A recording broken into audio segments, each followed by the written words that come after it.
Whovians, hop in your TARDIS as you're listening to another episode of Doctor... Huh? Wait a minute. Does Mark Gatiss know what his career is? I don't think he does. Does Mark Gatiss know when he was born? Does he know the year of his birth? He was born in the wrong generation and the wrong line of work. I'm Jordan and I'm hungry! Hungry! Hungry! I'm Sam, and I'm going to lose my mind watching TV. They told me they'd scold me, but I'll still tune into every show. Nobody knows, nobody knows. Sitting in my living room with nothing left to do. I think I'm going blind just like Mr. Magoo. What if that was the theme for this episode? What if we used that for our podcast theme this week? Oh, no, there's an idea. I've never done that for a podcast before. No, definitely not. We are talking this week about Series 2 episode... Sam? 7, The Idiot's Lantern.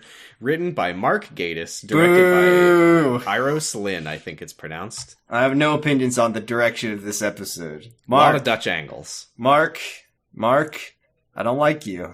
I don't like you. I don't like you in Sherlock. I didn't like when you wrote the episode of Robots of Sherwood. I didn't like Robot. I didn't like when he did that either. Why was it called Robot of Sherwood if there were so many dang robots in it? I don't know. We can't. Don't make me think about that anymore. Yeah. Here's a funny little trick of fate. Because I always have long said that I think there might be some people who don't believe us that we're really randomly generating these. And this week, I mean, if anyone believes that, message me and I'll kill you. Because Sam has the Can fucking. I say that? Yeah, I think you can. You're not targeting anyone okay. specifically. Right, because nobody believes that, so I'm allowed to threaten people who don't exist. If you think we're not randomly generating these episodes, I will come to your house and I will end your life with my own two hands. But nobody thinks that, so it's not an issue. But fortune smiles upon us. The time gods, as they are, and their japes and tricks have as the given Jolteon us of Let's Play would have said if he were still with us today. This week, we are talking about an episode that concerns the coronation of Queen Elizabeth II, and I think tomorrow, is that right? Tomorrow is the coronation of what's-his-name, the whoever the fuck, who cares? The old fucking dude in his idiot hat. You know what's beautiful about that is because it hasn't happened yet as we're recording, we don't know, by the time this episode goes up, will everyone have had their faces sucked off? Oh, I thought you were going to say, would the funniest thing that could happen, which is that he dies before, or maybe during the coronation. Ooh. Still a little like they put the stupid hat on him and he falls over because he can't hold it up. They put the idiot hat onto the new parasite on the new Parasite King. Yeah. That was it's good that this was a 10th Doctor episode, because if it was Christopher Eccleston, he would not be able to hold his tongue, and he'd be. Here's a fun fact. Yeah. Mark Gatiss wrote this episode thinking that it would be a 9th Doctor story. Now, I say he wrote this episode. When I say he wrote this episode, what I mean is he plagiarized a story that a friend of his came up with. Very cool, Mark. In his defense, I read an interview with him about this episode. He didn't realize, he said it was a story that his friend told him he came up with, like, years before this, and he completely forgot about it. Oh, yeah, and he did talk to Mark. his friend about it, and his friend was like, oh, it's fine, and then they were cool. And then they kissed. Apparently, he did lift the plot of this episode from something his friend told him. Oops. He was like, what if you got sucked off by a television set? Now, there's an idea. I mean, that would have been better than this episode. Yeah, I mean, this one was whatever. It has new superlative, worst hair, worst Doctor hair moment. I did not like to see David Tennant with a pompadour. I didn't mind it. It wasn't doing it for me. None of the Doctors have ever done anything for me in that sense, if that's what you're implying. Every week we see how much the Doctor gets our rocks off that week, and we give them a still 0 for me. Not sure about you. We've never done this segment before. It's like we do it every week, and we always give them a chili pepper rating. And this week, David Tennant gets a lukewarm 1 out of 5 chili peppers. as opposed to whenever Matt Smith wears a fez and he gets 8 out of 5 chili peppers. I'm going to politely decline to participate in this segment and give them all a blanket 0 chili peppers across the board for the entire run of every season of this entire show. Just absolutely, just tepid? Tepid? You're not even going to indulge? We've done this every week. I don't know why you're quitting the segment now. I simply refuse to engage with the show this way. You want to ditch the Ahuga meter? I mean, I know that you spent $5,000 on it. I'll just chuck it out, I guess. We begin this week's episode with the rat bastard of Magpie. Mr. Magpie himself, Mr. Magpie. And he says he's looking at the books. The numbers don't add up. It's just like on The Secret Life of the American Teenager. There's no money. And he needs a supernatural or a extraterrestrial aid. Much like George Juergens on The Secret Life of the American Teenager, I need a miracle. And the miracle comes in the form... That is way too niche. I'm so sorry. That's an emoji in our Discord server. And then we see... So if you're Mark Gatiss and you were born in the wrong generation and you wish you grew up in the 50s when the United Kingdom was a little bit whiter, then maybe you prefer... Am I allowed to say that? Is that too far? I think that might be a little bit too far. I think that the virulent... We'll certainly racist, discuss that soon. I think the virulent racist Mark Gatiss, he's very nostalgic. I don't think that you can say that. He was very nostalgic for like BBC at what is it called? The Alexandra Hall or something. They do the broadcast and there's a lady on the TV and she says, "Oh, good, jolly good, we are getting off the air for the night, cheerio." So old bean. And that's kind of what Mark Gatiss is into. He wishes that all cars sexually. Can I say that? Yes, I think so. I mean, he has the Hahuga meter cranked up to 9, so. You cranked up. Do you decide? I lost the plot here. Do you crank the meter yourself? I know you're the one who had it built. You never even showed me your schematics. I'm going to be real with you, Sam. This whole time, all these episodes where we've been referring to the Ahuga meter to determine how sexy the doctor was, how smexy, the doctor was each week. It never worked. So I just kind of arbitrarily assigned a value based on my own opinions. Ew, those are your opinions. I'm sorry. Historical context for Americans or normal people, Elizabeth II's coronation was 1953. So that's when this episode is set, okay? If you're not one of those weirdos who knows that off the top of your head, the fucking nerve of this episode to not give us London, 1953. Mm-hmm. We cut to the main family of the home of the show, the home of the Connollys, who are the dad sucks, and then the mom is whatever, and then the son is he's a smart, adventurous boy, and then there's a grandma, and she's like, "I love having a face. It's my favorite thing. I do all my favorite things with my face." The plot of this family is that the dad is a chauvinist pig. Tommy want TV and grandma want no lose face. But you don't always get what you want. It's giving Roald Dahl to me, where it's like the telly will suck your brain and suck your face off. This is so funny though, because the grandma is like, we don't need a TV, but the dad's like, well, maybe we'll get one so we can watch the coronation. He's like a very patriotic son of a bitch. He's got a bunch of medals. He's a veteran. He's like a veteran, yeah. But yeah, the grandma's like, no TV. TV rots your brains out of your ears. And one could watch this episode and think that it's a metaphor for how TV is bad for you. But it's on TV, so that wouldn't be good. Reading that interview with Mark Gatiss, I truly don't believe for a second that he ever thought about that. I think it's more about how aliens are bad. Well, and certainly this one.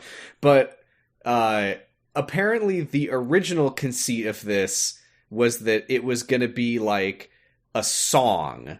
that messes with your head and makes you go weird. It was going to be Mr. Sandman, I guess, because he said it's a creepy song. I don't know why that song is creepy. So you have some like unspoken childhood trauma or something? Maybe he's seen the Just Say Me episode of The Secret Life of the American Teenager. Shut up.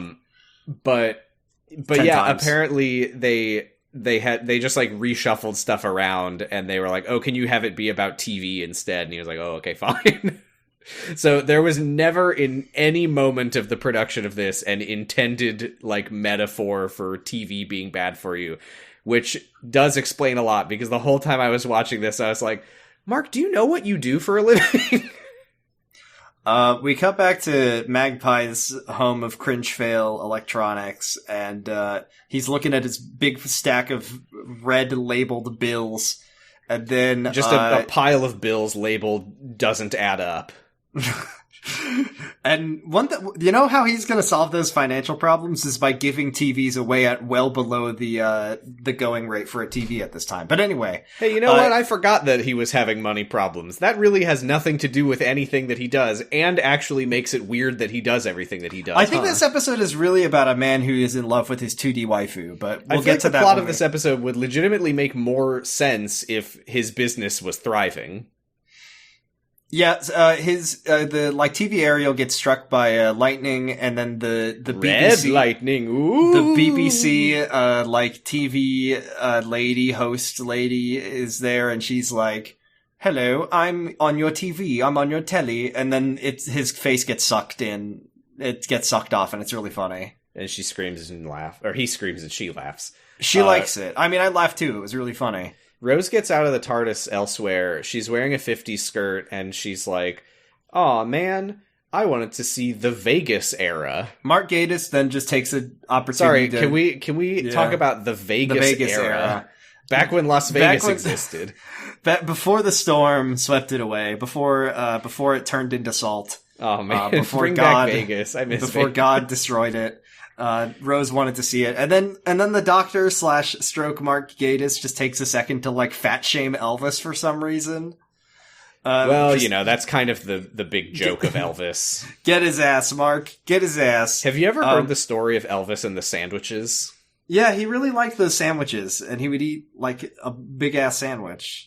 Do you know what I'm referring to? I think it was that he like made his private plane fly him to get some sandwiches or something. Well, it was that there was a specific restaurant that made a sandwich that was like... It was like peanut butter, jelly, and bacon or something. Yes, but it was a pound of bacon and a full jar each of peanut butter and jelly per sandwich. It sounds pretty extreme. And he was like with some... I think it was like government officials or something, and he was like, "Hey, can we take my private plane?" There's my Elvis impression. Can we take my private plane to go get some of those sandwiches? And they flew a private plane, and they got those sandwiches. And I was reading this story, and I'm like, man, celebrities are fucking crazy. Yeah, they really are when you have all that money. Anyway, they go to find Elvis, but they're in England, and there's like double-decker buses and Union flags. Right side up. That'll make sense in just a second. Everywhere. And then Rose sees him and she says, "Wait a minute. Where are we? And more importantly, when are we? We're back, baby! Woo!" They're in love. We go back to the Connolly family. They're watching Muffin the Mule. Oh, all the Mark, British viewers are losing their shit at this. you born in what, like 1979 probably? Let's take a look. Mark Gatiss. Mark just looking back. He was born in 1966. I was off by 13 years. Just so nostalgic. He's such a mule head. He's just God. I wish he was born in. I wish I could have watched Columbo when it was airing. He's such a muffin top. and everybody's sad. Everybody's sad except for the dad. So we find out very clapping. shortly that what's happening here is that something has happened to Grandma. Something terrible. We see that the mom and the son are watching Muffin the Mule, and they're looking really, really sad, while the dad, Eddie, is just like, what an amazing new invention! This is a Roald Dahl-ass family down to the part because we find out that he's like... What's the word? He's like performatively enjoying the show to try to act like everything is cool and good. There's like a thudding but just noise the upstairs. visual, yeah. the visual of this like meathead pig watching Muffin the Mule while his wife and son are crying, and he's like, yeah, let's go, fuck yeah, it's the best shit I've ever seen. And then they say something about that awful face, and then we hear a thumping from upstairs, and they go, "She must be awake. She's probably hungry." Which, how are they feeding them? I mean, let's just skip. We'll just cut to the chase. She ain't got no face. Their faces are getting pulled off. I mean, I'm saying that she must be hungry. What do we do about that?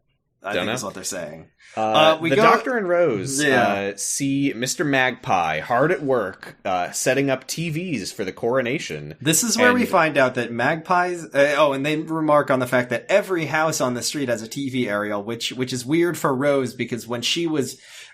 her grandma, who was Mark Gatiss' age, remembers when everybody, like one person on the block had a TV, and they'd all pile in the room to watch the coronation. Yeah, I get that might just be like sort of a cultural touchstone for the British. I don't know. It's like everyone remembers all crowding around to watch the coronation. I don't know. Did you notice how the TV aerials look like swastikas?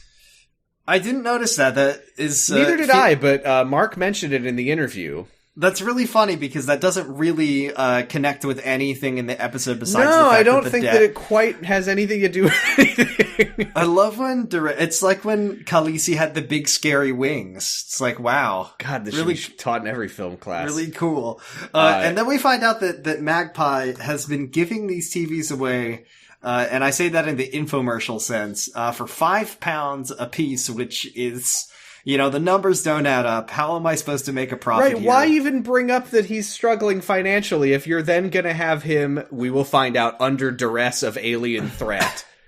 I'm pretty sure giving away that, TVs. Back in the day, I'm pretty sure when Mark Gatiss wishes he lived, when you would want to get a TV, you just pick your healthiest son and you just trade him in for the TV. And then they would just give it to you. So, I mean, I don't know. Maybe he's got some kids somewhere to... but this is the part that really fucking killed me. Oh, is it when Doctor is like, the good old days. Throughout this episode, we're going to be dealing with the Connolly family and seeing what a terrible time it was to be a woman and blah, blah, blah, blah, blah. Which, I guess a big fundamental problem that I have with this episode is when you're doing time travel stories and you go to the past, you have two choices. You either depict the social issues of the day, or you don't. Obviously, there's different degrees of that, but you either show them or allude to them, or you just don't. This episode shows them, and then the Doctor says that what the good old days. It's so weird to have like half of this episode be about how bad it was to be a woman in 1953 in England. But then the Doctor arrives, a man, and goes, "God damn, 1953, one of the greatest years in human history." When women knew their place. Also, there's one... It's going to take a few regenerations for him to stop liking segregation, it turns out. Did you notice that he looked exactly like Krasko from Rosa? He was played by the same actor. I counted, and it wasn't very hard to count because there was one black person in this episode. One extra black person. Yeah, and they like made a weird point like after the coronation at the end of the episode when it's like everything's good now. They just show like one black man celebrating. He's like the one guy that is in their neighborhood. Very cool. The Doctor sees this incredibly segregated neighborhood and he's like, "I love it here. I wish I'd never had to leave. I hope I never become my 13th self." This reminds me of... Is that what's going to happen as he regenerates into to the 15th or 14th or whatever Doctor, and he's just like, "Oh God, I was racist. Oh no." No, he regenerates as the 14th Doctor and goes, oh my God, take me back to the 50s. Oh God. Oh my God, I can't believe I've been walking through an integrated society. He doesn't understand. He hasn't looked in the mirror yet. This is going to be a real shock to his system. Right. It's going to be the 10th, 14th Doctor learns that racism is bad, and then he can finally become black. Oh God. We then see a person with a hold on. Yeah. So I haven't seen the show, the scene in the show where Peter Capaldi regenerates into Jodie Whittaker and goes, "That's a bloody woman." Well, that just happened, she says. But I'm sure that there is a moment where Jodie's like, "Whoa, that's new." And then probably starts grabbing her tits, and she's like, "Whoa, nice, nice." I'm a little wondering what's going to happen when the Doctor becomes black. We'll cross that bridge when we roll a random episode, Sam. That's not a now problem. What is a now problem is the man with a bag over his head being dragged out by the police into the police car. They are on the Connolly street. Their neighbor Ted is being dragged outside in a sack. And Tommy the son walks outside. Not to be confused with Tommy the Token. Tommy tells the Doctor and Rose, like, "Oh, people have been turning into monsters. It's so weird. The police keep dragging them away." I think somewhere, I can't remember when, but at some point they say, like, I don't know how the police even find out about it. And then Eddie's like, "Get back inside, you stupid prick." I gotta say, every single line that Eddie says in this episode is said like this. "Get back inside, you son of a bitch! You get back inside before I tan your hide." He's practicing his ventriloquism act because he does not open his mouth when he speaks. The police take the monster man away, and the Doctor gets on a moped which was inside the TARDIS. I think. Yeah, we didn't mention that. Yeah. And then I really like this scene because he chases after them, and then the driver says something along the lines of "activate Operation Market Stall." Which I made a note of that, and it turns out that that's absolutely, completely not worth noting in any way. Well, I just think it's funny because it was named something. It's like if they called D-Day like Operation Go on the Beach. Yes, Operation Market Stall is that two guys disguised as workers close a gate. And they put a market stall behind their market stalls in front of the way, so that and I love big brain doctors like, well, where did they go? What could possibly have happened here? It's like they painted a they turned in this direction, and then there's a closed gate. There's a big door. They can't have just gone through it. And then Rose is like, well, maybe we should gather some information. Why don't we ask the neighbors? And the Doctor's like, what the fuck is wrong with you and your, what does he say, domestic approach? Well, he compliments her. He's like, the domestic approach, we think so differently, or something like that. What is this? Ask people what's going on. And she's like, oh, thank you. Hey, wait, was that supposed to be an insult? I have something positive to say about this episode, Jordan. I actually have two positive things to say about them, although one of them is sort of going to be damning with faint praise when we get to the end. But I thought that Billie Piper seemed like she was having a great time this week. I think Billie Piper always seems like she's having a great time. She just seemed very energized. She seemed like she was loving it. They put you in a poodle skirt and then you're just carried through the rest of your day filming, I guess. She was levitating like she smelled a pie in a cartoon for the whole episode. She was so happy because she could cast her mind back to the good old days when women knew their place. We go back to Mr. Magpie at his shitty shop, and he tells the woman on the screen that he's finished it. And she calls him a good boy, and he loves it. I kind of felt like he wanted to fuck the TV lady a little bit. No, I disagree. I think that's his 2D waifu is what I fully disagree. And then because he's like, please, are you going to leave soon? Please, you're burning me on the inside. And I love it, he said. Did you notice this was a moment where, until I read that interview with Mark Gatiss, I was like, does he know that he writes for TV? Because the alien lady on the TV is like, I say the alien lady, if it's not clear, this is like the BBC broadcaster's image being used by this sort of incorporeal TV signal alien. And she says, the tragedy of humanity is that they can never go back from this new modern era. And I was like, okay, so TV is bad. I liked the part when Magpie said, my brain hurts from all of the radiation being pelted out of my television screen. And also I know for a fact that in the mid-2000s, they never fixed that problem. And it's killing everybody who's watching TV. And then they let him say that, and I couldn't believe it. But then we get another one of this episode's weird, like, pseudo-feminist moments where the lady on the TV goes, cometh the hour, cometh the man or lady. I love when they add, and also women, to historical quotes, or like sayings, and they go feminism. Yeah, and I'll have a lot more to say about that very shortly. When the evil killer alien monsters, like, and also women, by the way. I know that our main character, like, loves this time period. More women, alien, TV screen, more psychological women, alien, face TV sucker, screen, psychological hypnosis, face sucker, hypnosis, electronic beings. Red lightning. Tommy goes upstairs to check on his grandma, who is still thumping. And his dad sees him and is like, and he says more words. We're gonna talk about this. Downstairs, he quietly yells at Tommy and he's like, so you can forget about college. Well, Daddy, I want to go read my books and might go to do math problems. He's like 16, and and his wife Rita is like, but please, my mother, and he's like, don't interrupt me. He's talking in Ricky voice. Don't interrupt me. You're not going to interrupt me. The doctor and Rose arrive at the door. He psychic papers him, and he says, "I represent." He kind of Sherlock's him. He's like, upper middle class, very patriotic. So I'd say, and he like flashes the psychic paper, and he's like, I probably represent Queen and country or whatever.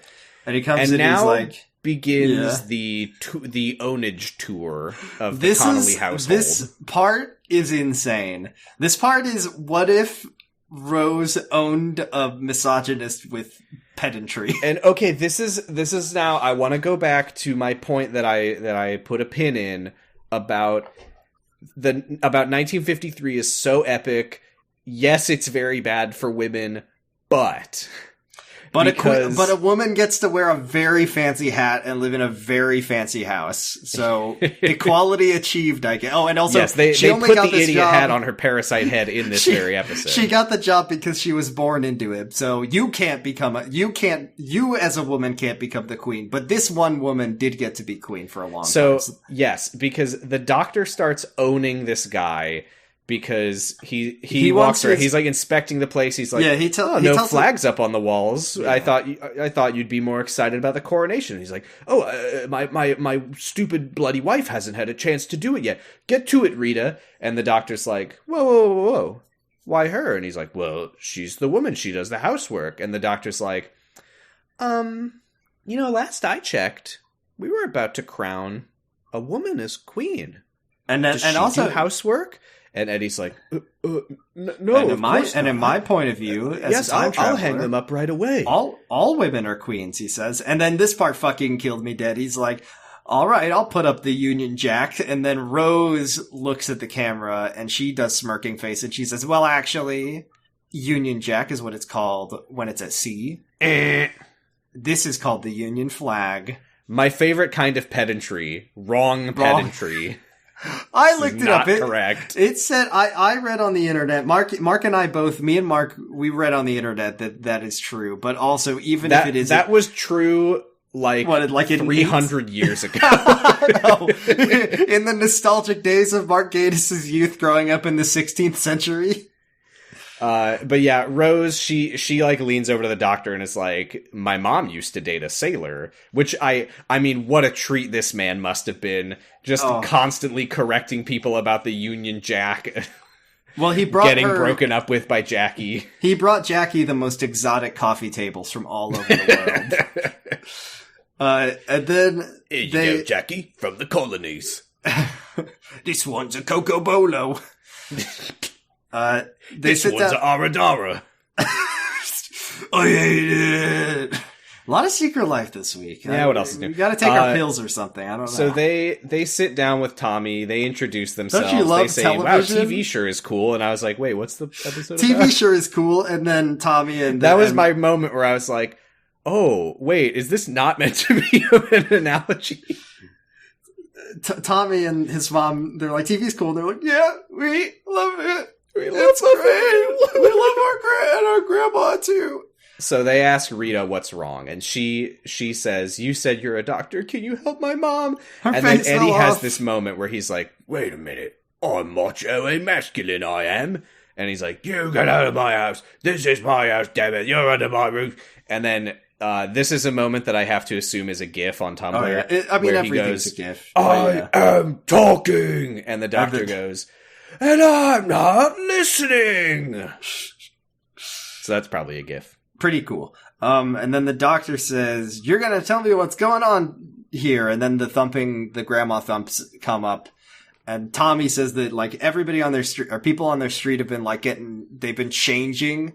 And then when they change, the police come to take them. Oh yeah, this is where he says, nobody knows how the police are even finding out about it. They go upstairs and they see Grandma, and she's got no face, and then she tells the doctor to draw her a new face, like an animal.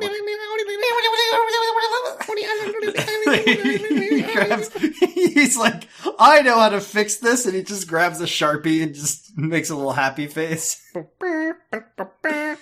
Much better. And then the police come in, and then they repossess Grandma. And the for doctor anyone gets who fucking... doesn't know what we're getting at, that is an Animal Crossing reference. Also, the doctor gets his shit rocked so right. He just gets, like... I like the 10th Doctor, but I also did like to see him get, like, severely decked by a gigantic man. I was kind of surprised. I mean, it's not like the Doctor has a particularly high constitution, but, like, I would think... Right, he's not Pertwee. He gets punched in the face and he gets back up and he looks like Matt Smith. Patreon.com/pottingbros to hear our most recent bonus episode about the 3rd Doctor, like, single-handedly taking out 6 men with spears. And he has his own bespoke Vulcan neck grip of his very own. God, he's such a badass. I love the 3rd Doctor. He's a badass old man. So yeah, He's a buff grandpa. They leave. They repossess Grandma. They're gonna trade her in for a new TV. I have a question for you. When you were watching this episode, I didn't watch this episode. I mean, what? Did you? That's our ultimate prank. Not only did we not actually roll this episode, we didn't even watch it. We made this whole show up. When you watched this episode, did you think for any point of it that there was, like, any sort of intrigue of, like, are these really the police?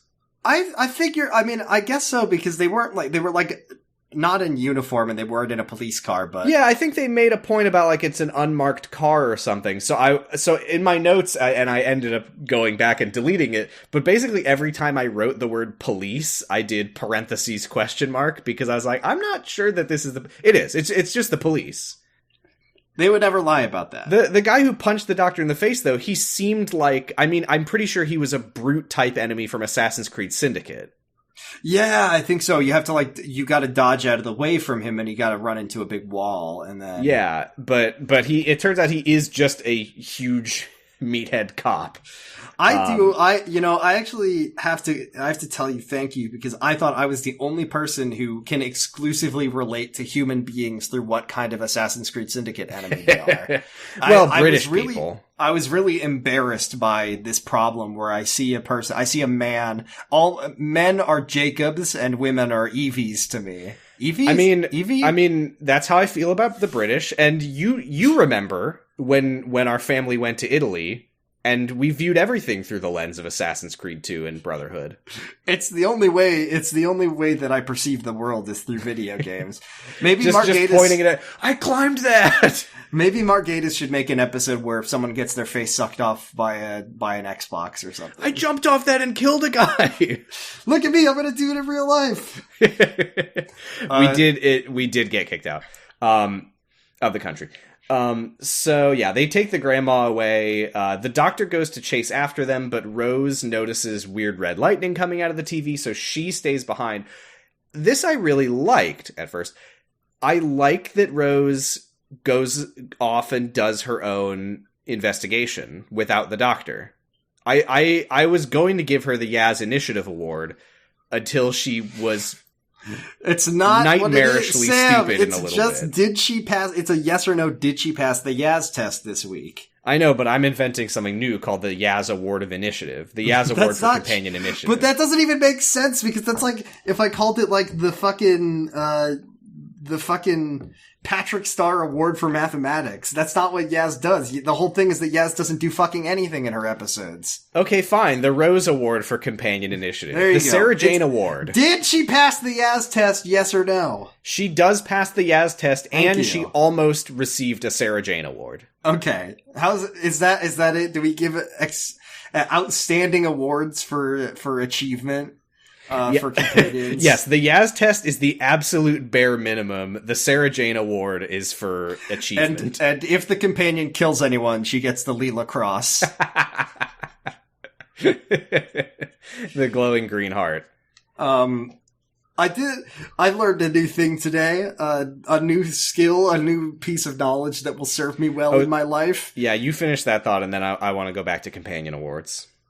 Which is when Rose corrects Reggie or whatever his name is on the Union Jack being upside down. Apparently, Sam, if the white is if the little red stripe is below the wide white stripe, that's the right way up. But if the red stripe is on top, like the diagonal line, if the red stripe is on top, then you've put the damn flag upside down. So but when it's on the left, sorry, let me correct that. On the left side, the red thin stripe should be on the bottom with the white stripe on top. But on the right side, on the right-hand side, the red thin stripe should be here. I think it'd be better if I just sent you a pic. Maybe we should post this to our this is going really to kill you. Really important. So I'm just going to make sure you can see this so you don't ever make this mistake in your life. Oh yeah, when I'm hanging up my Union when you're flag. hanging up, I mean the coronation is tomorrow. Or the Union Jack on my boat. It's a Union flag. Yeah. You make sure because the coronation is tomorrow. You did buy your flag. This is WikiHouse is teaching me this, which is nice of them. Do you see now? Do you see the picture I sent you? Do you understand now? So let's do a quiz, listeners. Sorry, I got distracted by the Transformers with lips that I sent you. Listeners, on the upper left quadrant of the flag, if it is right side up... I muted you. Don't bother talking anymore. I muted you in the edit. So anyway... She looks at the back of the TV and sees the Magpie logo. Meanwhile, the doctor chases after the police car. Okay, you're unmuted. Okay, so upper left quadrant. Okay, you're muted again. So Eddie kicks Rose out, but before she leaves, she shames him for hanging the flag upside down. And the way you would know that, nobody really knows which way is which. I have a thing to say, Sam. I know. If you look at the upper left quadrant of the Union flag, not the Union Jack, we're not on a boat. The thin red line should be on the bottom underneath the wide white stripe. But if you're looking at the top right quadrant, Jordan, then the thin red line should be I'm never going to remember this without a clever mnemonic song. Okay. If it's on the top right quadrant, the line should be on the bottom. If it's on the top right quadrant, the red line should be on the top. That's not a mnemonic. You just sang the words. You said you wanted a song. Okay. Let me think of something. Top left quadrant, red should be on the top left of the flag. No.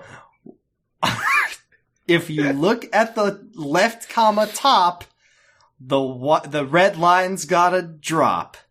If you look at the top right quadrant, the red line's on top. Got it? You just said it again. This has been Flag Facts. Next week we'll talk about the flag of Nepal and how you can draw one on your own. Tune in next time. Sam, can you please read us the Doctor Who prayer so we can wrap this episode up? Shut up. Okay, so the Doctor does not get fooled by Operation Market Garden or Operation that's a real World War II thing. Operation Market Stall. Operation Close the Gate. Operation Lock the fucking door. But he doesn't trick. He doesn't get tricked this time. He gets it. He goes in, and then he sees all the people with no faces, but not like the guy from the movie from Spirited Away. And this is where I was thinking of Detroit Become Human, and I was just Who thinking are the about, monsters? It's these guys. We are. You let the monsters out. Sometimes I wonder if the real monsters is the scary androids. Sometimes I wonder if the real monsters are the scary guys with no faces. And I'm right, yes. Also, by the way, if you look at the top left quadrant of the flag, the red line should be under the white line. Great. So he goes into the cage, and I don't need to tell you what happens. But the people start like creepily clenching and unclenching their fists. Apparently, Ironicus said that this is... So, I've never heard of the quarter mass experiment. Yeah, I've never heard of it either. Apparently, it's a very influential, like, BBC sci-fi show from, I think, the 50s. And 53, I think, was when it originally aired. This episode apparently was going to be full of quarter mass experiment references. Jesus Christ, but Mark. Most of them got cut. The clenching and unclenching fists is apparently a thing from that. We actually have already gotten one before. Did you see what it was? What? The funny scientist Malcolm saying his units were Bernards. That was a character in Quarter Mass Experiment. So that reminds me. The scene from Arthur was also a reference to the Quarter Mass Experiment. That's right. This is another thing that Mark Gatiss openly admitted to ripping off in this episode. Because in this interview, they were like, how did you come up with the creepy faceless people? And he said, well, I saw it on Sapphire and Steel, another sci-fi show from England. Has Mark ever had an original idea in his life besides, like... Robin Hood? Wait, no, that wasn't him either. What if Moriarty was gay, parentheses, psycho? Gay, parentheses, scary. That's probably Stephen Moffat, let's be real. Yeah. So, I was thinking, one thing I love in television shows is when an episode is reliant on or just like everything in an episode is a reference to something. Because you definitely don't risk just losing your viewer completely, especially when your thing was made in 1954 or whatever. To be fair, if I didn't know that these things were references, I would have no. I have a funny story. When I was like 14 years old, besides Doctor Who, the greatest show ever made, my other favorite TV show was Psych. You used to like Psych a lot. I loved Psych, and there was an episode called Dual Spire, which, unbeknownst to me at the time, was just one long extended reference to Twin Peaks, a show I had never seen. So the entire thing just confused the fuck out of me, and I didn't understand, like, any of the jokes or any of the references or any of the anything that was going on. And then I was like talking to my friend and I was like, what was that episode Dual Spires? Like, what was going on? And then he was like, oh, it was a reference to a show that came out in the 90s that I'd never seen before. Oh, okay. I had a similar one of these, which is I was watching a particular episode of Community once when it was airing. I was watching along with the show at the time because I used to love that show. And I was watching this one episode and I was like, this is the worst piece of shit I've ever seen. What the fuck happened to this show? And I stopped watching because it was so bad. And I found out years later that someone was like, oh yeah, that episode of Community that's like one extended riff on My Dinner with Andre. And I was like, what? Why would they do that? What?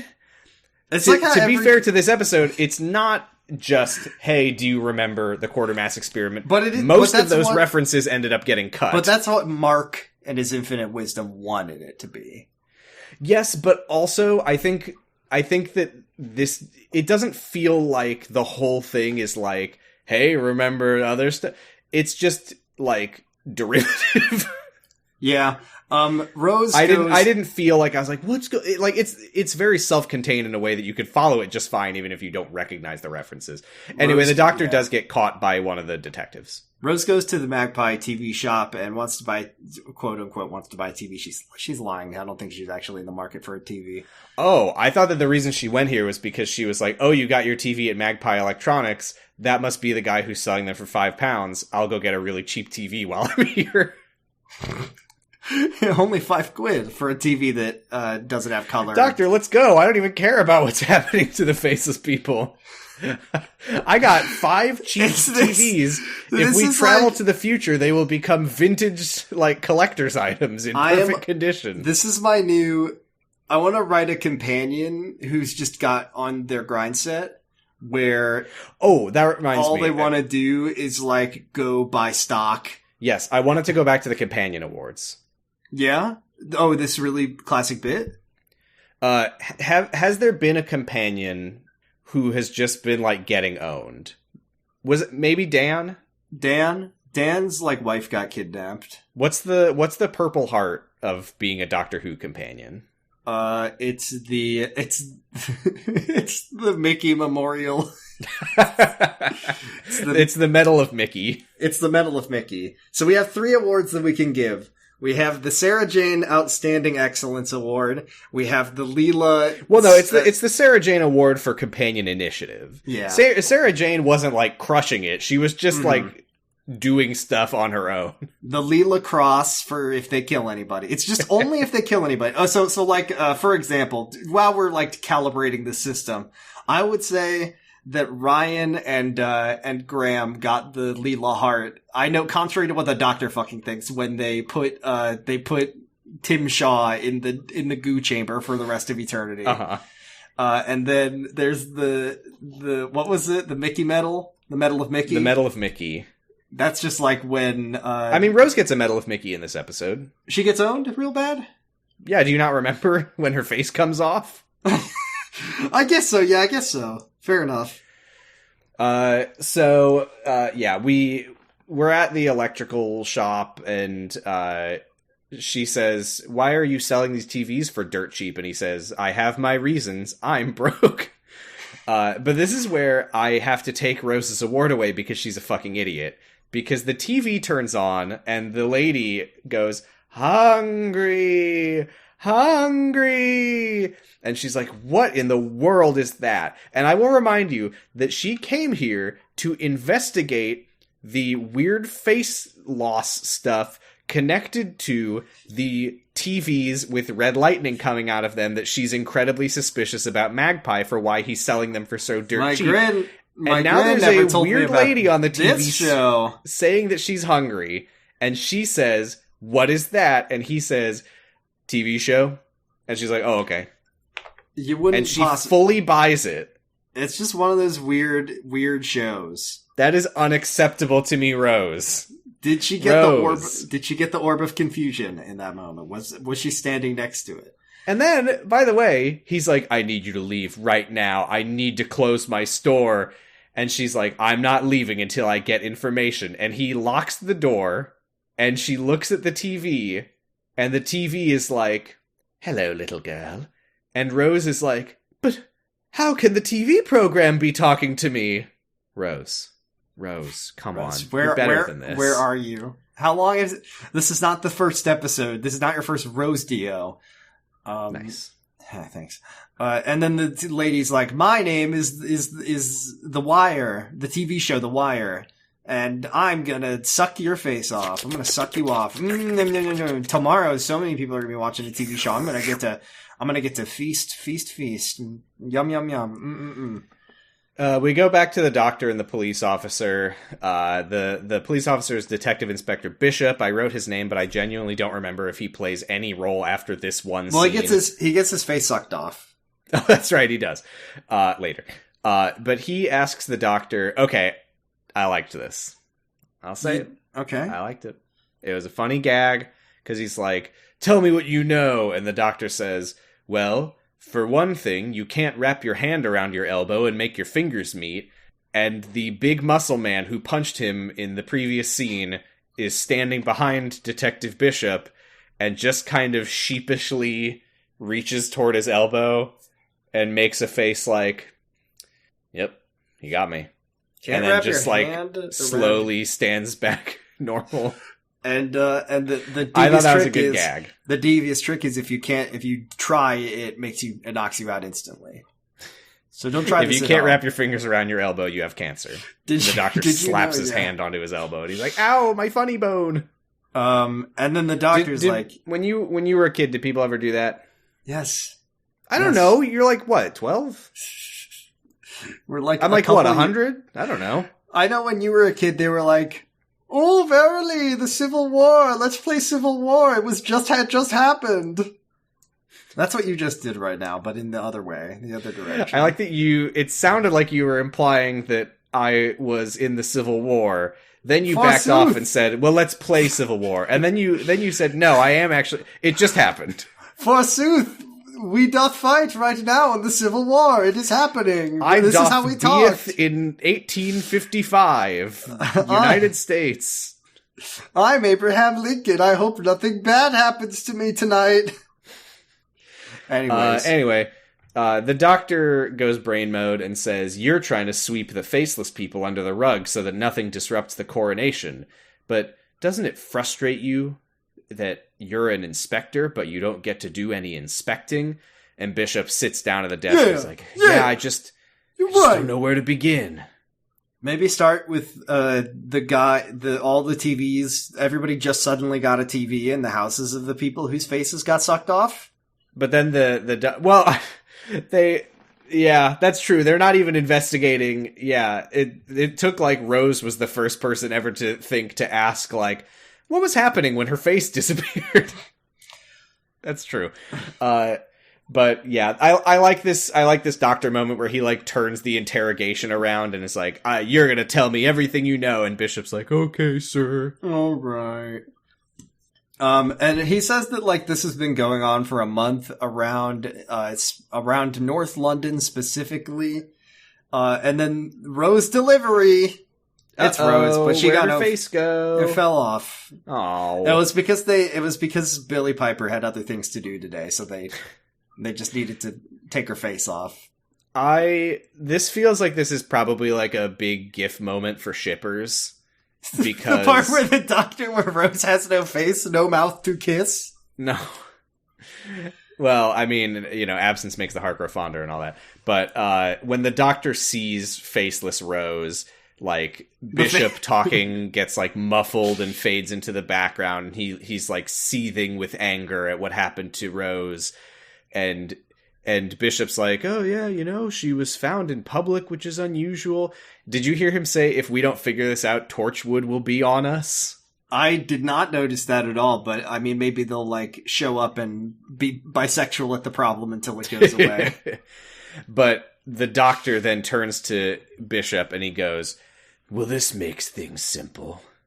Because now there is no power on this earth that can stop me. The doctor spends the rest of the episode being Batman, and I don't love it that much when the doctor's like, you hurt Rose, now you must die. Where's Rose? Like the 50 other people who got their face sucked off, absolutely nothing. But the lady him like, you're going down. They go outside and it's morning. I don't know when the time passed, but it's morning now. It was night before, but now it's morning. We go back to the Connollys. Everyone's getting ready to watch the coronation. Family's coming over. Eddie is like, now you behave yourself, Rita. We meet Eddie's sister, Betty, who says the TV is so amazing. And she also says the kid is nice to his mom and grandma. You should beat that out of him. Yeah, and Eddie's like, believe me, I fucking will. Eddie also has another asshole moment here when he like leans over to his sister and very loudly is like, I kept telling Rita, what are you doing your hair up for? You know the queen won't see you, you fucking idiot. And they all laugh like, at her. Ha ha ha ha ha ha.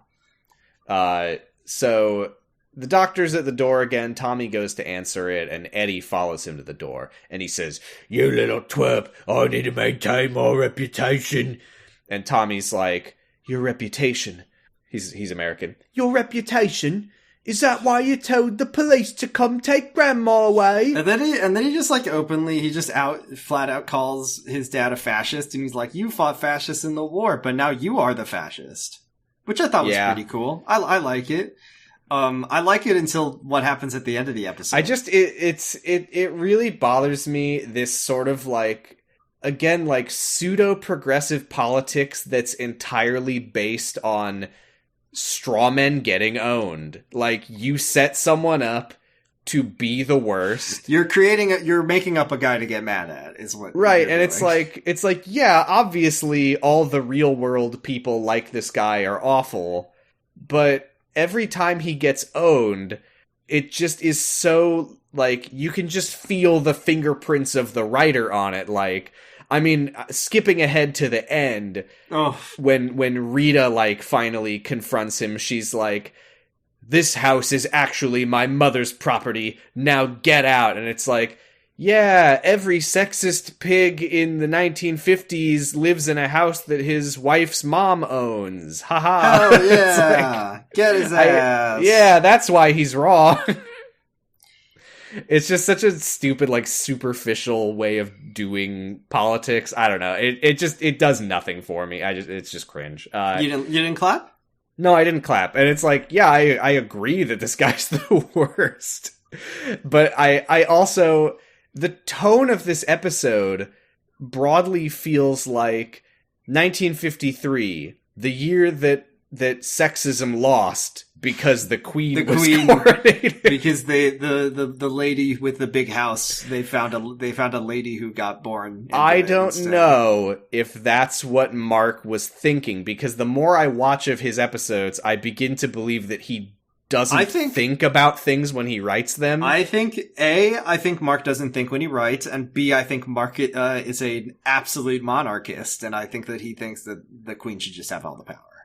I mean, almost certainly, but anyway. I mean, what else is new? So anyway, Tommy is like, "I didn't fight in the war, so a little twerp could tell me what..." Tommy is... Oh, no, sorry. He calls him ratty little scum. Yeah, Tommy is the boy, not the dad. But Oh, yes. Did I say Tommy? I meant Eddie. Yeah. I've hit puberty just now, you rat. I'm big enough to fight you.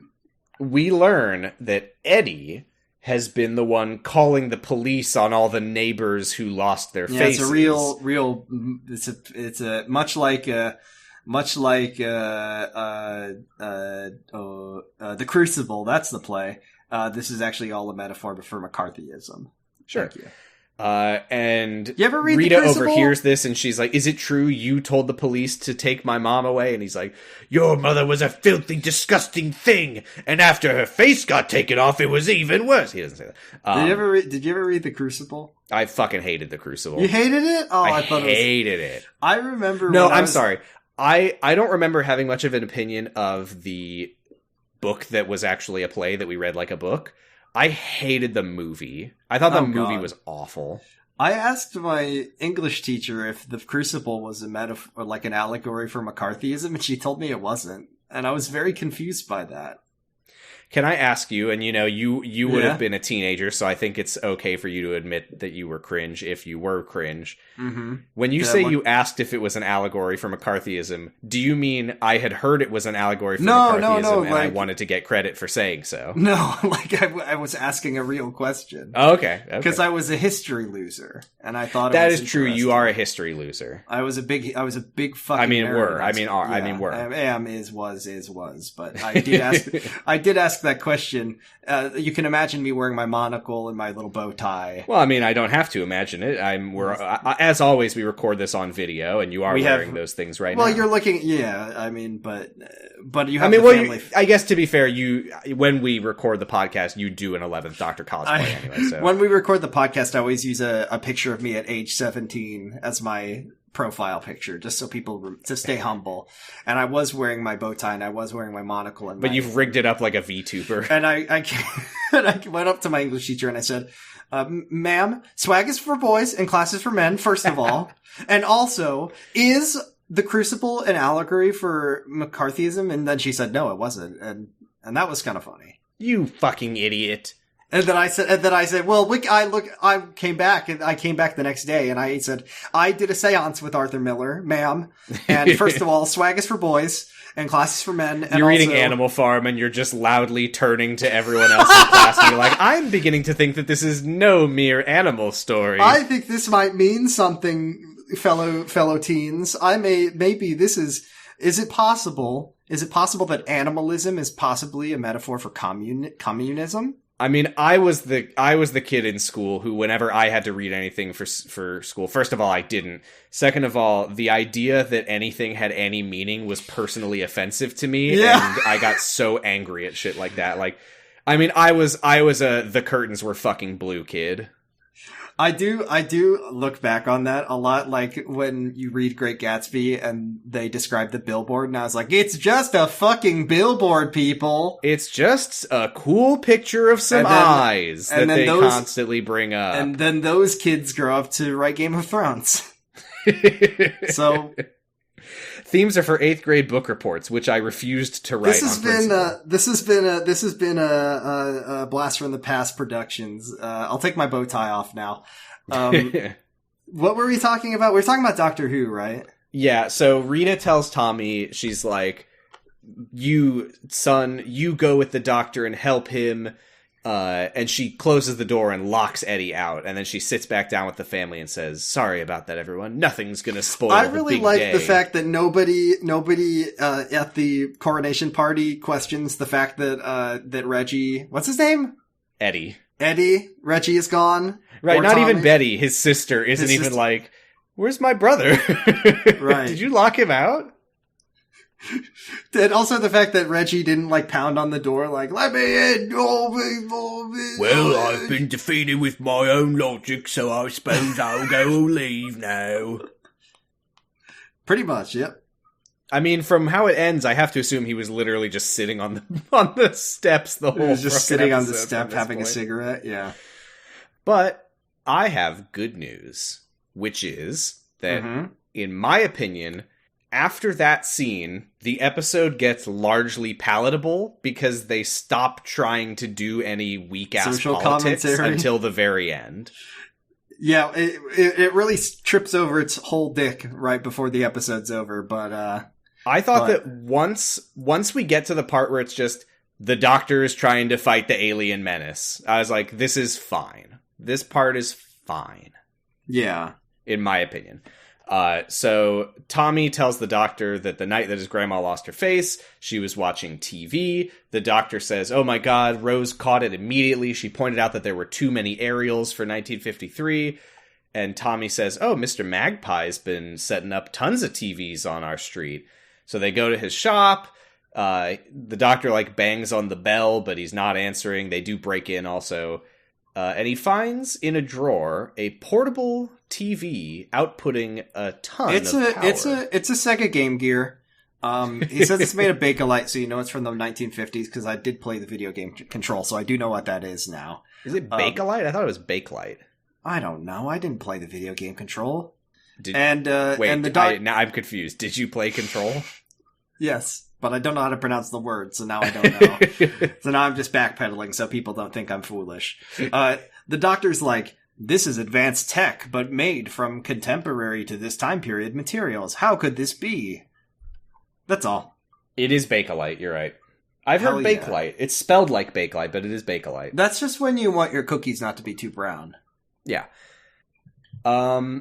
So, yeah, the TVs all turn on, and we see all the disembodied faces on the screens. We see Tommy's grandma. We see Rose, who is silently mouthing, "Doctor, doctor," and he tells her he's on his way, but she can't hear him. Mr. Magpie walks in, and the doctor says, "All right, who's really in charge?" And then the TV turns on, and the wire lady is here. She explains that on her planet, she was executed by her people. They took away her body, but she managed to escape before they destroyed her consciousness, I guess. And she got into the TV somehow. And that's that. That's folks. it. And that's all. There's a lot of like stupid little jokes in this scene where like she becomes like a color image and Bishop is like, "Color TV. Imagine that." Imagine that. So, Magpie finally explains why he's doing this. In exchange for helping her, she agreed to let him keep his face.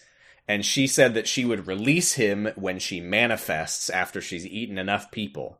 And pretty cool, the doctor has some realization here. Yeah. He's like, "Oh, you need the portable TV. I didn't quite understand what he said here, but the gist of it is she's going to jump into the portable TV, they're going to take it to a transmitter, and then she's going to jump out into all the other TVs, is the point. It'll be really easy and good, so mark that down. And then, ding, ding, ding, ding, ding, ding, ding, she starts eating their faces, but when she sees him pull out the screwdriver, she goes, he's armed and clever! I did notice we have a clever count of, I think, just one this week. Wrong! I'm pretty sure they say it 3 times. And she says, run, you clever boy, and remember... She does successfully eat Bishop's face, and then she jumps into the portable TV, Magpie runs away, gets in his truck, and drives off. Bishop starts clenching and unclenching his fist. All the old people in the crowd understand it, and I don't, and then they run outside. The doctor says, oh my god, they're near Alexandra Palace, with the biggest transmitter in London. Oh no. If only I had a boy to help me out here. This was funny because it felt like out of nowhere they were like, also Tommy is an electrics whiz. Yeah, I didn't get that, but also I watched a Tom Scott video one time where he said that when he went to school, they taught every child in the UK how to fucking wire a plug themselves. Okay, fair enough. Because they didn't have the electronics. 1953 when men were men. Apparently electronics in the UK for decades did not come with its own plug. It would just be a bare wire that you had to wire up yourself. What the You fucking believe that? I know. What a terrible country. Yeah, of course, I've watched Technology Connection, so I also have very strong opinions about American wiring systems that I don't understand. Mm-hmm.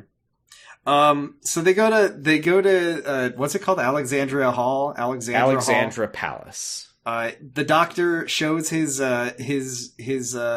psychic paper to a guard, and it says, he and Tommy like gather up equipment at the shop first, to assemble a doohickey. I did like, by the way, that as they are like chasing after Mr. Magpie, the doctor is like hastily assembling his doohickey while he runs. Mm-hmm. That was good. Also, I've said it before, I love the 10th Doctor's doohickeys. He likes to make his little funny, silly contraptions. He likes to make stupid contraptions that barely fucking work. And barely fucking work they do. But there's a part where he runs past a guard, and the guard's like, hey, what are you doing? I'm from New York here. And then he flashes his psychic paper, and it's like, the King of Norway who loves to climb and have fun. Right this way, sir. Yeah, they like get into the central control room of the transmitter or whatever. They set up the doohickey. He grabs like an extension cord and starts climbing up the tower. Extension cords are another thing that Technology Connections has made me have very strong opinions, even though I don't know anything about them. Magpie, like, he is like on the base of the transmitter, and he's like looking at the TV. Speaking of, please don't make me do this. Speaking of Assassin's Creed, this guy is not ready to live his assassin fantasies. But he grits his teeth and he clambers up that goddamn thing. He does do that. He unlocks a segment of the map in the process. I hate to be this guy. Yeah, me too. I wouldn't want to be me. No, the guy the Magpie? I would hate to be that guy, yeah. I hate to be this guy who nitpicks the plot, but Mr. Magpie has the wire trapped in a portable TV. Why isn't he could just like fucking run it over with his car, and that would be the end of it. Really I'm saying, Sam. It's his She really wife. Just like put her life very literally in his hands, and he's just like, whatever you say, powerless woman. To be fair, no, wait, she doesn't do that till he plugs it in. It's 2D waifu Sam. He's doing it for her. He loves her. He plugs her in. I guess it's like when Theon is like shaving Ramsey, and it's like this is his opportunity to like slice his throat open, but he doesn't do it. He's too afraid. Mark Gatiss is in that show. He is. Who's he play? Mark is Tycho from the Iron Bank. He is Tycho Nestorus, and he looks at Cersei's map. He says Ed Sheeran got his eyelids burned. That's not true. I mean, it is true that happened to Ed Sheeran, but he didn't. He wasn't the one who said it. So he plugs the thing in. He plugs the Game Gear in. And lightning starts going, and everybody at home watching the coronation starts getting the suck job, and they don't like it. and then the doctor starts climbing up to plug his doohickey in. And then Magpie's like, please, doctor, help me. And then, the Wire is like, no. And then he says, please, you promised me peace. And she says, here it is. Please, you told me, I'm so sad Steve Jobs died of ligma. Yeah, so he gets disintegrated. And I love this because the doctor's like, you fool, you fucking doofus. Haven't you ever watched season 1 of Pokemon? It's like you used all of your power to kill this guy just now, and now I can just plug the thing in. Cause she shocks him and he's wearing rubber soles. So she used up all of her electricity power. Try this, kids at home. And then he plugs it in, the doohickey breaks, like a fuse bursts or something, and then Tommy just like screws a new one in, and then it works, and then she gets sucked. She screams and dies. And everyone's faces get popped back on. But they were aware of it. And they aren't always aware of it, but they're also, like, my face for just got the past sucked off. 5 minutes, we've been cutting in shots of the coronation, and everyone's been clapping for the entire time. Queen, in this house, we stand for the queen, and we kneel for the queen. Back in the warehouse, everyone's faces reappear and they all celebrate having faces again. We stand for the flag and we kneel for the jack. This is where... I'm sorry. They say clever 4 times in this episode. The doctor goes back to Tommy and says, it's all sorted out. A clever alien, me, trapped the Wire in a Betamax tape 30 years before it was invented. Wrong, Mark. It was 20 years. Why didn't you just look it up? Ooh, get his ass. I was as able to Google it as you were. He doesn't know what Google is. He didn't grow up in that time period. He's anywhere between 50 and 86 years old. They go back to the warehouse. Tommy hugs his grandma. All Rose the people's hugs her faces doctor. come back. Yeah, they're all doing great. They're clapping. It's like, and then they have like a big block. They have a big... Oh, we see a shot of Reggie getting Eddie packing his bags and being kicked out because it turns out that the grandma owns the house. So cool. I guess I don't know. Feminism resigned. Sexism. I don't know. I mean, there's more to life than having to pay the rent. There's other things you have to pay for, but okay. I'm just saying if we're focusing on the logistics of this, I don't know. I don't know. Sexism resigned. Sexism resigned. They will not have money for food because I don't think that the mom has a job. Well, she does the housework. The doctor will give her $1 million. And Tommy sees it. Oh, this is the part where, there's like a party in the street. We see one black man clapping. And he's so happy for the queen. He loves it. I love the 50s. I love to be here. Rose asks the doctor, is the Wire trapped in that little TV now? I don't know if we really clarified that she is trapped in the little TV. Oh, no, sorry. That's right. She's trapped in the Betamax. Yeah, we just said that. And I liked this joke, to be honest, where she's like, oh, what are you going to do? And he says a bunch of technobabble, and she says, what? And he says, oh, I'm going to tape over it. And she says, oh, I'm always doing that. I could do it. Excuse me, I'm very tired of this episode. I just thought it was funny. It gave me visions of Rose and Jackie like fighting over Rose taping over her soap operas or whatever. Taping over the wedding tape of Rose's dad and Jackie and she doesn't need the wedding. She can go see it whenever she wants.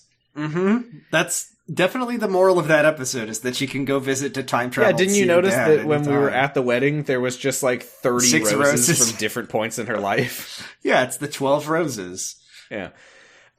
So the doctor gives Tommy the moped and says, just keep it in the garage for some time.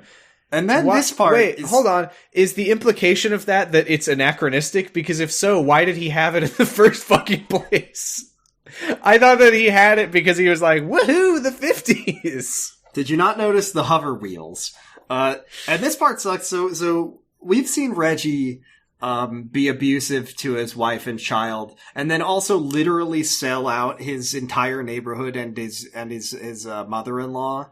And he gets his comeuppance, which is that he's a horrible, horrible, horrible man.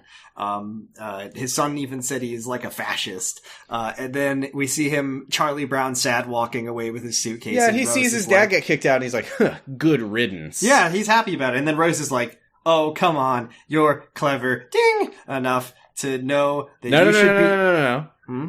You're clever enough to save the world. Right, double the clever. So don't stop there. So be nice and forgive your abusive father. Yeah, and he's like, but my dad is an idiot. And she says, of course he is. He's your dad. And, look, I don't need the characters to always be right. I guess think Rose would be the one to say that, though. I think that it is in character for Rose to be like, hey, that's your dad. He's the only dad you've got. Someday you might regret not giving him an opportunity to redeem himself.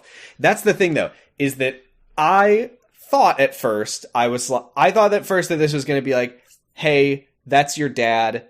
Go talk to him and let him know that it's okay if he wants to try to make things right. Like, if he wants to learn and grow, you should be open to that.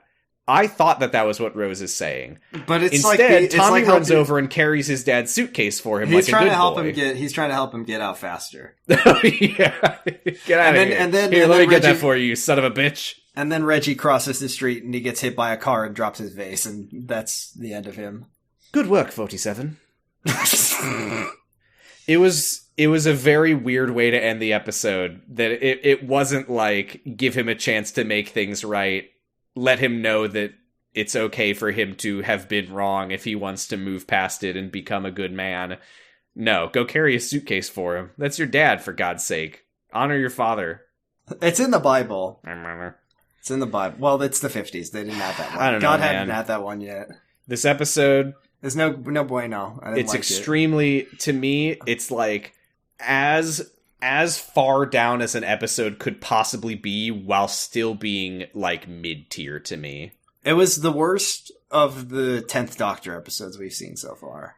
I think that's a pretty fair judgment. It wasn't just pure shit, but it certainly wasn't good. I didn't like it.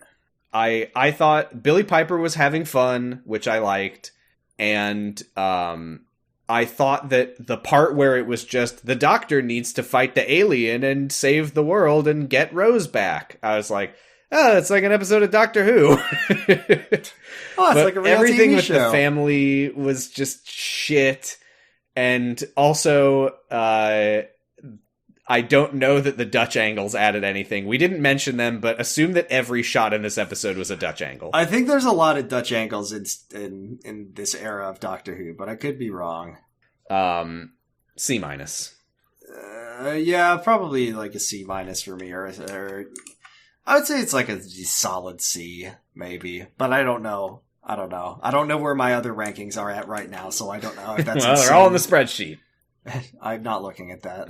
Well, you're gonna fucking look at it in a second. Yep. But first, next time on Doctor Who, the Doctor and Rose go to a space station full of Ood and also Satan. Satan is there. I wonder if we'll ever know anything about that. I wonder if there's some kind of... Okay. I wonder if they're going to kill all the slaves.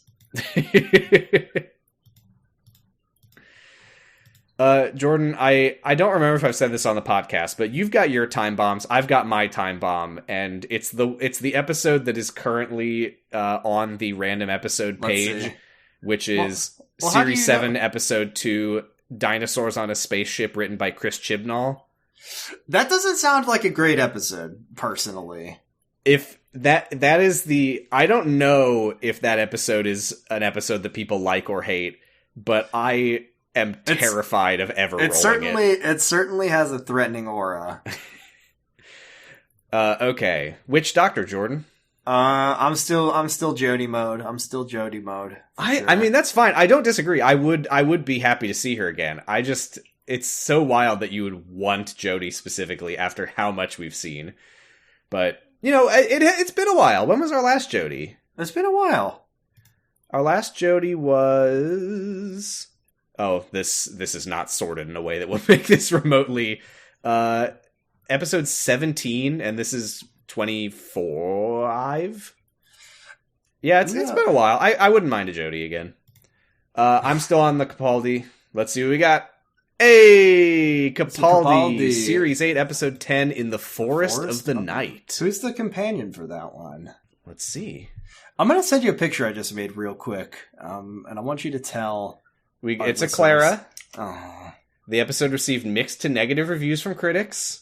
Can you please describe to our listeners the image I've just cooked up? But I do see that there's an actor in it named Harry Dickman. That's pretty funny.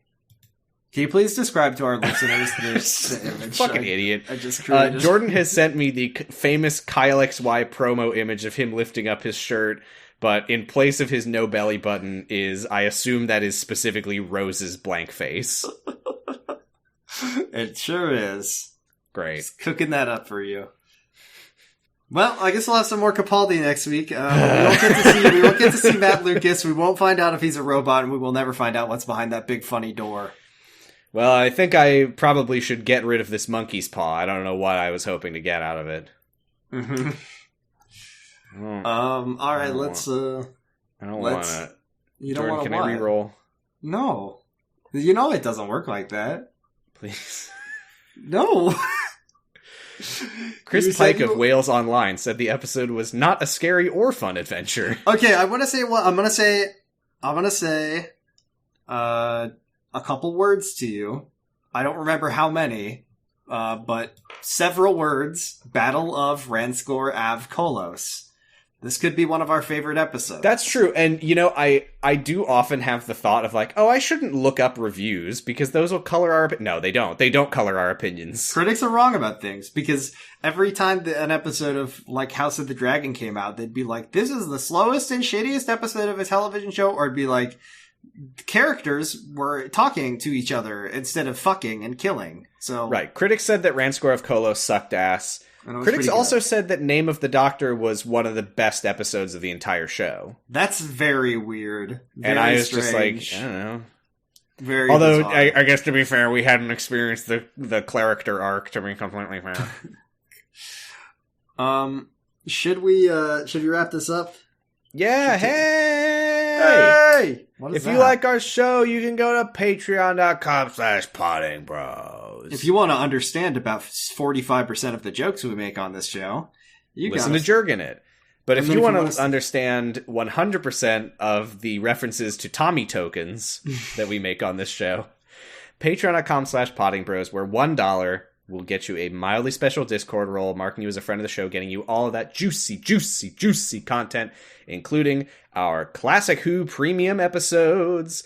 Next, we're going to be watching, what is it called? Oh, I can just check the spreadsheet. Probably the Curse of the Dying It's Death. called Meglos, and I saw a promo image where the Doctor looks like he's turned into a cactus, so that'll be fun. Is Tom Baker again? Yeah, we'll have Tom Baker, we'll have Romana and K9. Okay. So, I wish we could have gotten to see the end of what was that one called? Curse of Peladon? Peladon. Dude, that's a 6-parter. Yeah, I wish we could have seen more of it though. I want to watch that for 2 more episodes in a row. Mm-hmm. Anyway, $5 gets you a pretty special Discord role, marking you as a companion of the show. You can send us a message that we'll read in one of our funny voices, and we will shout you out. $10 gets you an incredibly special Discord role, marking you as an honorary member of House D'Souza. I should edit in the happy celebratory Harry Potter music when we clap for you, which is one of the things that we do, is we clap for our $10 patrons because we're idiots. And you can listen to the podcast live while we record it, which it sounds like we're not quite sure when that's going to be next week. We're figuring it out. I mean, It's not like I don't think a single person has done that in 3 to 4 years. It hasn't been that long. It's been it's been since we did Jurgen It, I think. But hey, you can be one of them. That's true. No, Val would listen along to Kyle XY sometimes. Oh, sometimes. Thank you to our $5 and $10 subscribers: Dan Big Challenger Silva, Roy, Sauceworks, Stephanie Bolding, Stephanie Karen, Tasty Sea Sponge, and the honorary members of How to Sousa, Cassidy, Destry Hawk, and HK. We're saluting! Fly away in that magic school bus, my friends. Nobody sent us a message this week, Jordan. Oh my god, that's cool. That just means that we get to end this episode a few seconds earlier. We're on co-host at Dr. Huh. We're on Tumblr at Dr. Huh. We're on Twitter at Potting Bros. I'm on co-host at Positive Stress. Jordan is on Twitter at Bradipus Rex. And Tumblr at Punish Breakfast. Listen to my other podcasts on 0 to 0. We are alternating week to week watching Blade Trinity and Fant Four Stick. And we're playing Yakuza 4 on Kamurocho Radio. On Sounds About Light, we are going to finish Kingdom Hearts 2 next week. Yay! Sam, Yeah. for the king, for King Charles, our special boy that we love so very much. Hey, the coronation is already going to have happened by the time this episode goes up. I hope everyone's still got their faces. Ooh. What was the fucking, they have to say the oath of the British people or something? I was hearing about conflicting things about whether that tweet was for real or not. Real? So, well, I'll tell you one thing that is for real is that we have to say the prayer, the doctor's prayer. So can you please lead our flock, our friends, in the doctor's prayer?